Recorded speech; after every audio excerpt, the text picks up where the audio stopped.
ವ್ಯಾವಹಾರಿಕ ಜೀವನದಲ್ಲಿ ವೇದಾಂತ 97. ನಮ್ಮ ಈ ಮುಕ್ತ ಪ್ರಕೃತಿ ಒಂದಲ್ಲ ಒಂದು ಸ್ವರೂಪದಲ್ಲಿ ನಮ್ಮನ್ನು ನಾವು ಪ್ರಕಾಶಿಸುವಲ್ಲಿ ಪ್ರಯತ್ನ ಮಾಡುತ್ತಿದೆ.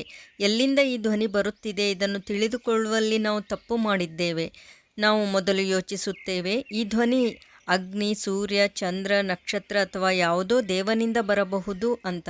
ಆದರೆ ಕೊನೆಗೆ ತಿಳಿಯುತ್ತದೆ, ಇದೆಲ್ಲ ನಮ್ಮ ಒಳಗೆ ಇದೆ. ಇದು ಅದೇ ಅನಂತವಾಣಿ, ಅನಂತ ಮುಕ್ತಿಯ ಸುದ್ದಿ ಕೊಡುತ್ತಿದೆ.